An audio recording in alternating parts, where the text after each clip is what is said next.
You've done the inner child work. You journaled until your hand cramped. You cried in therapy sessions that cost more than your rent. You forgave people who never asked for forgiveness. You whispered affirmations to yourself in bathroom mirrors, hoping something would stick. So why do you still feel so exhausted? Why do you wake up with a heavy chest like you're carrying invisible weight? Why do you feel this strange silence where there used to be screaming pain? You thought healing would feel like peace, like those Instagram posts with women laughing in sunlit fields. But it just feels empty, quiet, like you've lost something you can't name. Maybe you've been wondering if you're doing it wrong, if you missed some crucial step, if everyone else got a manual you never received. And here's the truth no one prepared you for. Healing your inner child is not the end of your pain. It's the beginning of an entirely new kind of vulnerability, the kind that asks you to live without armor. And that's terrifying.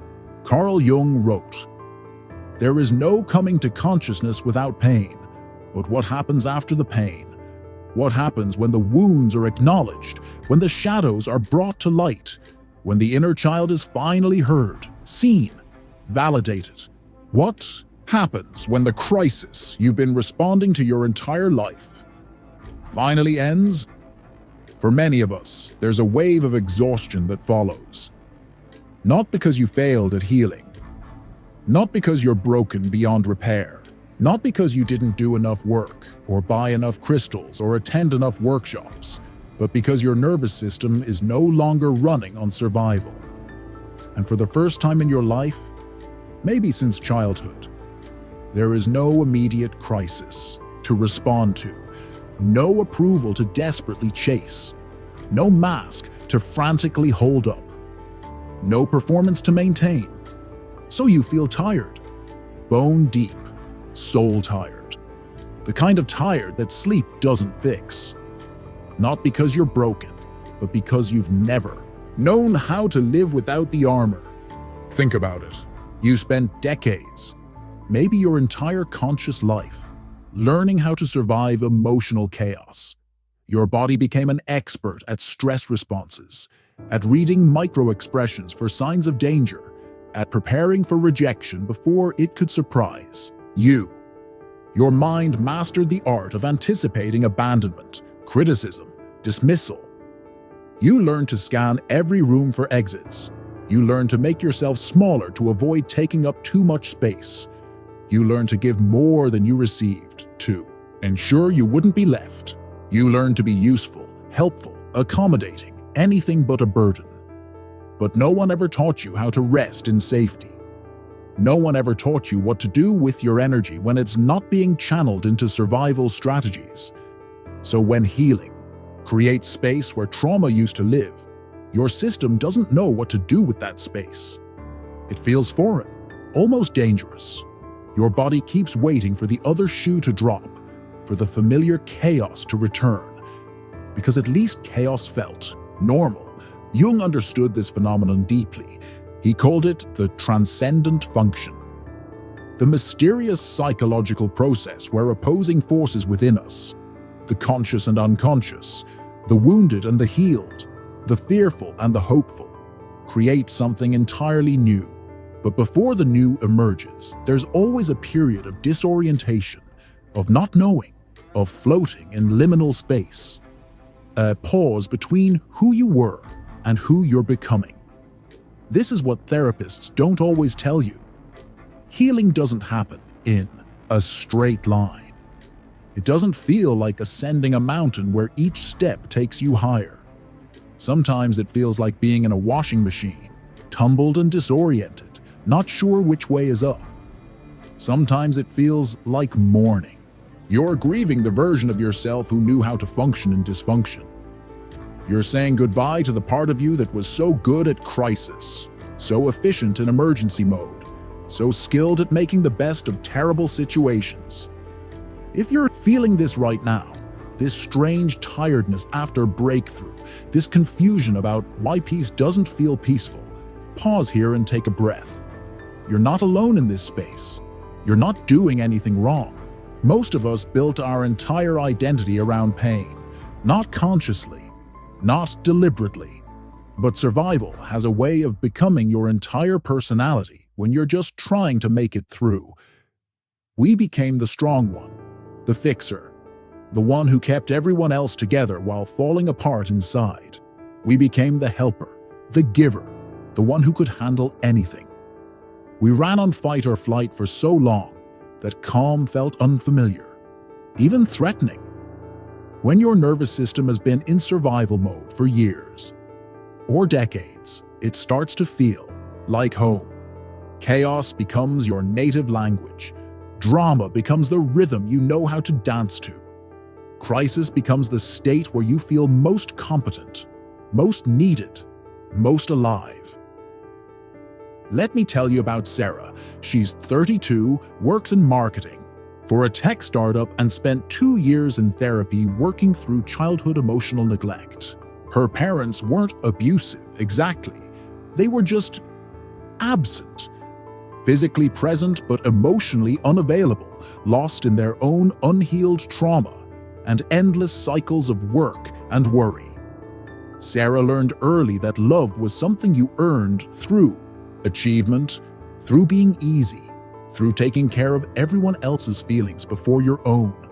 She became the family therapist at age 7, the one who mediated her parents' silent conflicts, who made sure everyone else was okay.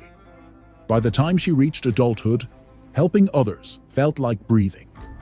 She was the friend everyone called in crisis, the coworker who stayed late to help with projects, the daughter who managed everyone else's emotions during family gatherings.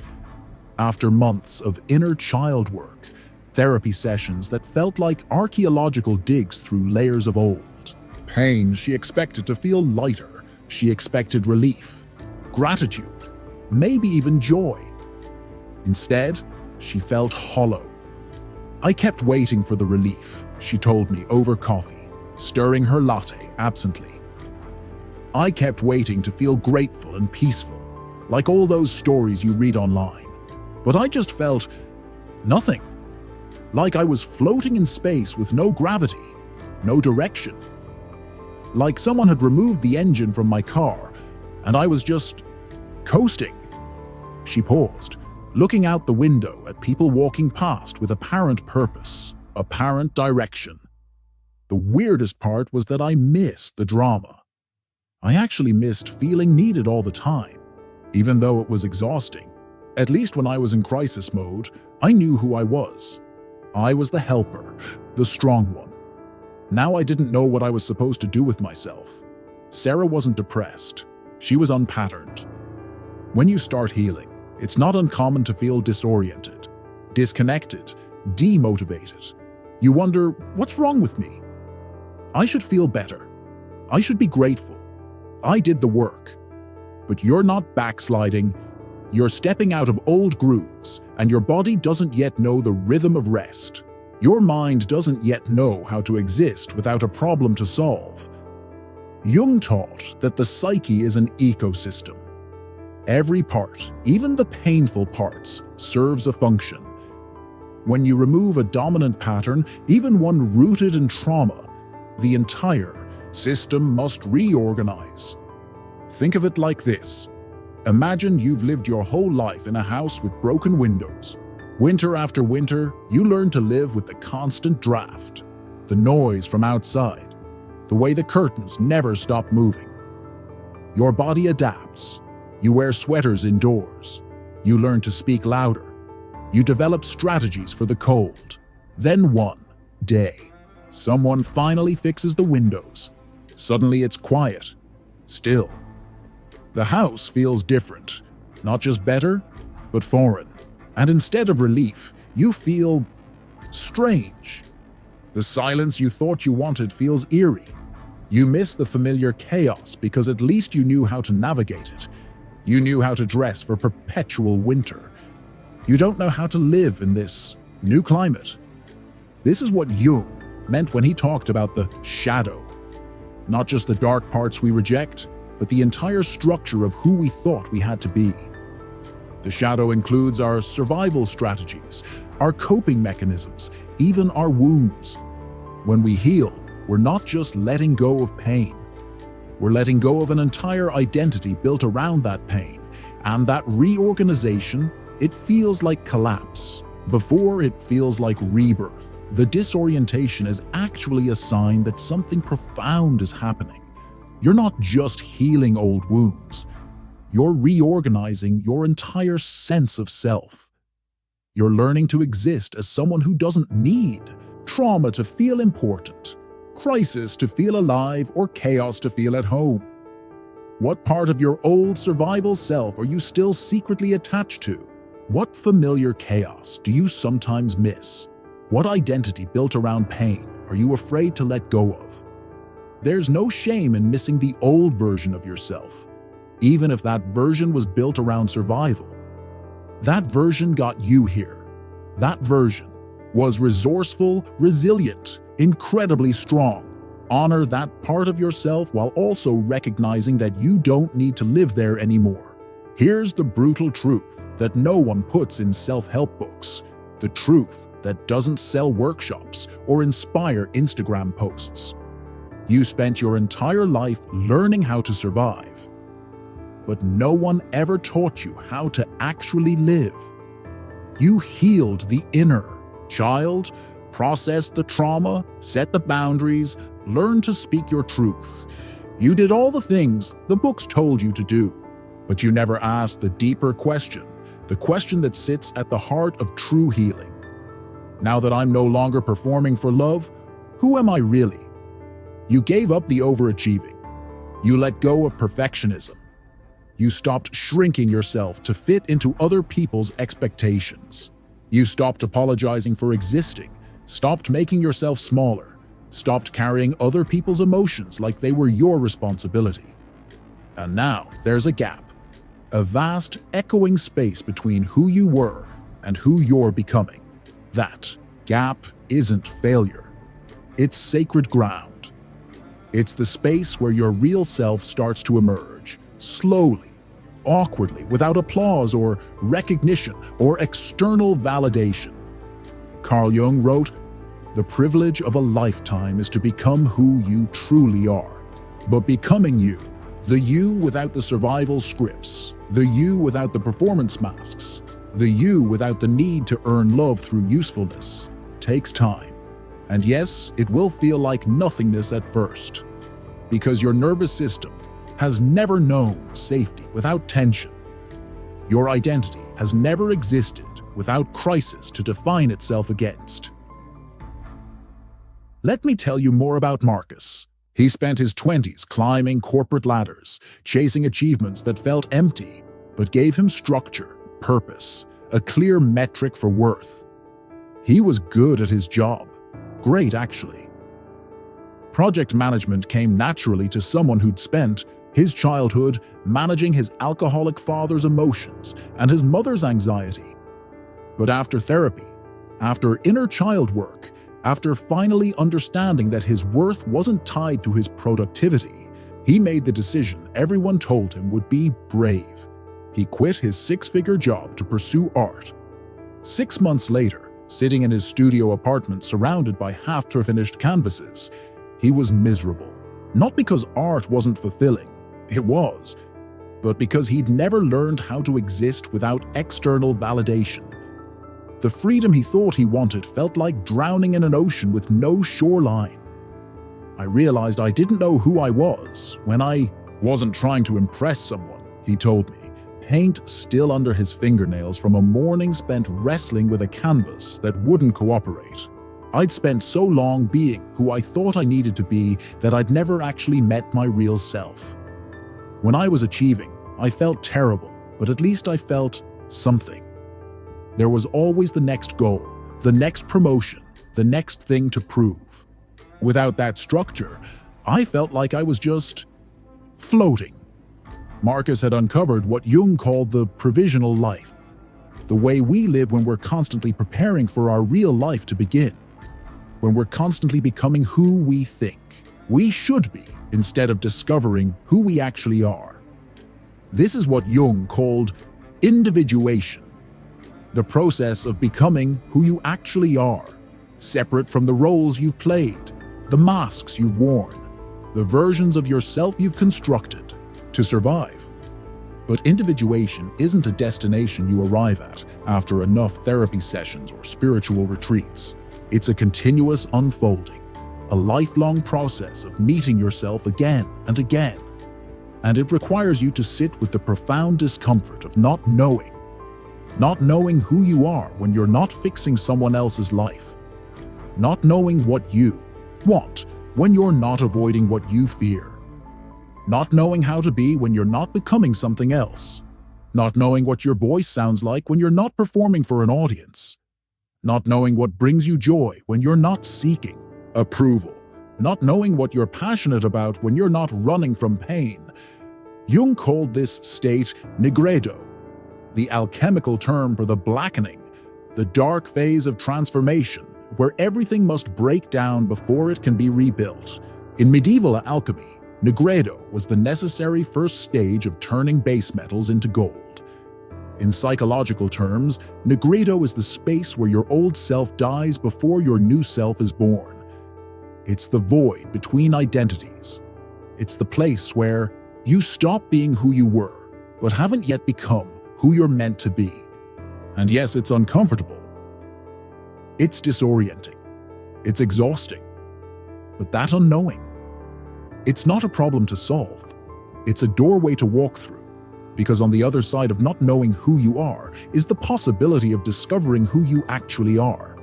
Not the version you constructed to survive, but the version that was always there, waiting patiently underneath the armor. If this is hitting something deep in you, stay with me. The next few minutes might feel like looking in a mirror you've been avoiding your whole life. Jung believed that our greatest suffering comes not from what happens to us, but from our resistance to who we're becoming. The exhaustion you feel might not be from the healing itself. It might be from fighting the transformation that healing makes possible. Let's reframe the silence you've been afraid of. That quiet you feel after the inner work, that space where there used to be constant mental chatter, endless worry, perpetual planning for the next crisis. It's not lacking. It's space. Space you've never had before. Space where your energy no longer goes to defending, fixing, masking, performing, anticipating, managing, controlling. But without chaos, your mind panics. It wants to fill the stillness with something, anything that feels familiar. New problems to solve, new people to save, new ways to prove your worth, new projects to pour yourself into, new relationships to fix, new emergencies to respond to. Because silence feels dangerous when you've lived your whole life in noise. This is where the real work begins. Not the dramatic breakthroughs you see in movies, where healing happens in montages set to uplifting music, but the daily devotion to presence, the moment-by-moment choice to stay with yourself instead of running toward distraction, choosing to rest without guilt, letting joy in without suspicion, saying yes to softness without fear. It makes you weak, accepting compliments without deflecting, receiving love without feeling like you need to earn it, sitting with feelings without immediately trying to fix them, being alone without feeling lonely, being still without feeling lazy. Jung called this learning to hold the tension of opposites. You can be strong enough to have survived everything you've been through and gentle enough to let yourself be cared for. You can be wise enough to see through illusions and innocent enough to believe in beauty again. You can be healed enough to know your worth and human enough to still need reminding.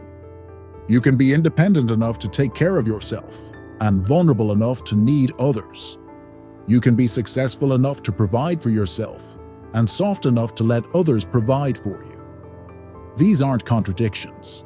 They're the fullness of who you are when you stop splitting yourself into acceptable and unacceptable parts. But learning to live in that fullness takes practice.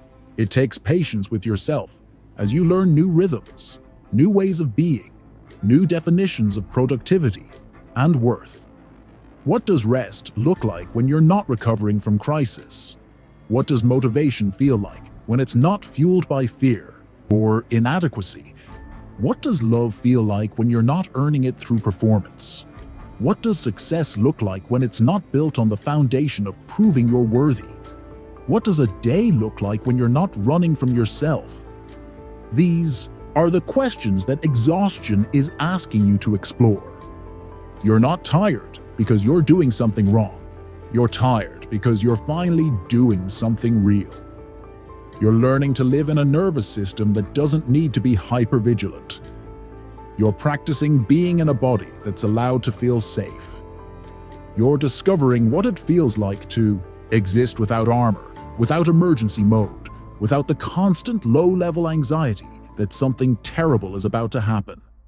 And that's exhausting work, the most important work you'll ever do. Sarah, the marketing professional I mentioned earlier, described it like this. It's like I spent my whole life driving with the emergency brake on, and suddenly someone taught me how to release it. The car runs so much smoother now, but I'm exhausted because I never realized how much effort I was putting into just moving forward. Marcus put it differently. I felt like I'd been wearing a heavy backpack my entire life, and healing meant finally taking it off. But my back muscles had developed entirely around carrying that weight. Without it, everything felt unstable. I had to learn how to stand up straight again. This is the paradox of healing. The thing that was hurting you was also the thing organizing your entire existence. When you remove it, you don't just feel better, you feel disoriented. What would change in your life if you truly believed you were allowed to rest without earning it? What would be different if you knew, in your bones, that you don't have to justify your existence through productivity or usefulness? The silence you're afraid of isn't emptiness, it's potential. It's the space where your authentic self gets to breathe for the first time. It's the pause between who you had to be and who you're choosing to become. So here's your reminder, delivered with all the gentleness you deserve and probably haven't been giving yourself. You are not backsliding. You are deconstructing. You're unlearning survival and learning how to live in a body that doesn't need to be on guard all the time. You're discovering what it feels like to exist in a nervous system that's not constantly scanning for danger. You healed your inner child. Now it's time to parent your present self. The self who needs rhythm instead of chaos. The self who needs slow mornings instead of rushing into productivity.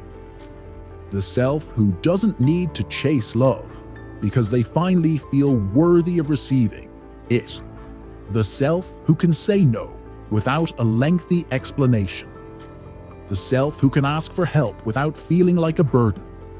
The self who can receive compliments without deflecting. The self who can make mistakes without spiraling into shame. The self who can be ordinary without feeling invisible. Jung talked about the transcendent function, the mysterious psychological process by which opposing forces within us create something entirely new. You're living that process right now. The part of you that survived is learning to coexist with the part of you that's ready to thrive. The part of you that knows how to push through is learning to work with the part of you that knows how to rest. The part of you that learned to earn love is learning to trust the part of you that's inherently lovable. And that integration takes time. It takes gentleness. It takes the radical act of treating yourself like someone worth caring for, someone whose needs matter, someone who deserves tenderness. That fatigue you feel, it's not a failure, it's integration. It's your nervous system whispering, we don't have to run anymore. We can just be. Think of a tree after a storm. The winds have stopped howling, the rain has stopped pelting, but the tree needs time to sense that it's safe to stop bracing. Its roots need time to relax into the soil, Its branches need time to remember how to sway gently instead of fighting for survival. You are that tree. The storm has passed, but your system needs time to believe it's really over. Be patient with your roots as they learn to rest instead of grip. Be gentle with your branches as they remember how to play instead of just endure.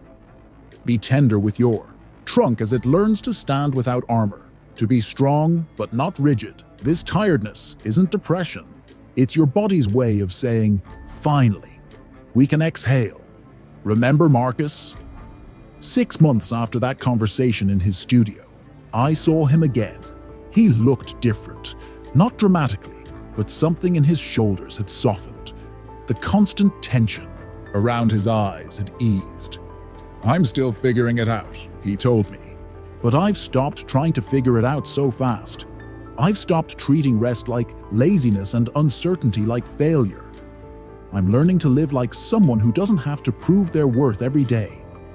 And Sarah, she started a small practice of asking herself every morning, what does my body need today? Instead of, what do I need to accomplish today? Sometimes the answer was productivity, but sometimes it was a walk, a nap, a conversation with a friend, or simply sitting with her coffee in silence. I realized I'd been living like I was constantly late for something, she said. Now I'm practicing living like I'm exactly where I need to be. Take a moment right now to acknowledge how far you've come. Notice what you're no longer carrying. If you found something here that resonated, consider sharing this with someone who might need to hear it too. Sometimes the best healing happens when we stop feeling alone in our experience. Carl Jung said, "Who looks outside dreams. Who looks inside awakens." You've looked inside. You've faced the shadows most people spend their entire lives running from. You've done the work that most people are too afraid to even begin. Now, let your awakening be quiet. Let it be slow. Let it be yours. You don't have to rush back into action to prove you've healed. You don't owe the world a performance of peace, a demonstration of your transformation, a before and after story that fits neatly into someone else's timeline. You're allowed to be tired. You're allowed to rest. You're allowed to not know what comes next. You're allowed to take up space without being useful. You're allowed to have needs without being needy. You're allowed to change your mind without being flaky. You're allowed to have bad days without being broken. You're allowed to be human without being a project to fix. And you're still healing, not backwards, but forward. Into a version of yourself that doesn't need trauma to feel alive, crisis to feel important, or chaos to feel at home. Into a life that doesn't need constant drama to feel meaningful. Into relationships that don't require you to sacrifice yourself to maintain them. Into work that feels like expression instead of survival. Into days that unfold instead of attack you. Into nights that offer rest instead of worry. The exhaustion you feel isn't a sign that you're doing it wrong. It's evidence that you're doing something unprecedented in your personal history. Learning to live without survival strategies.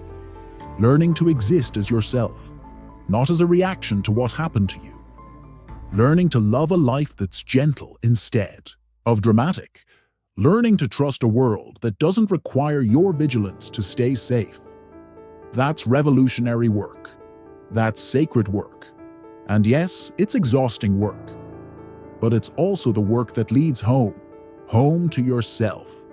Home to a life that feels like yours, instead of one you're borrowing from someone else's expectations or inheriting from someone else's trauma. Jung wrote about the process of individuation as a return to the self, not the ego. Self that performs and adapts and survives, but the deeper self that simply is. The self that doesn't need to earn its place in the world, because it belongs here by virtue of existence. You've spent so long being strong. Now you get to discover what it feels like to simply be. You've spent so long being useful. Now you get to discover what it feels like to be loved for who you are, not what you do. You've spent so long being responsible. Now you get to discover what it feels like to let others care for you too. You've spent so long fixing everyone else. Now you get to discover what it feels like to let yourself be tended to. So rest when you need to rest. Move when you feel called to move. Trust that your body knows the difference between depression and decompression, between giving up and letting go. Trust that healing isn't always about feeling better immediately. Sometimes it's about feeling real. And real includes the tiredness. Real includes the uncertainty. Real includes the quiet moments when you don't know who you are anymore. But you're no longer afraid of not knowing. Real includes the space between identities, the pause between breaths, the silence between songs. You've spent so long being who you thought you needed to be. Now you get to discover who you actually are. Welcome to the other side of healing. Welcome to the space where you're no longer recovering, but living. Where you're no longer becoming, but being. Where you're no longer earning love, but receiving it. Welcome home. If this video helped you understand your own journey a little better, I'd love to hear about it in the comments. What part of this process are you experiencing right now? What part of your old survival self are you learning to let go of? And if you're looking for more content like this, deep dives into psychology and personal growth that don't sugarcoat the complexity of healing, hit subscribe. I create videos for people who are willing to go beyond surface-level healing, for people who understand that real transformation is messy and non-linear and requires us to sit with discomfort. Remember, you're not behind, you're not broken, you're not doing it wrong. You're exactly where you need to be, and the exhaustion you feel is proof that you're finally letting yourself rest. Take care of yourself. You've earned it. I'll see you in the next one.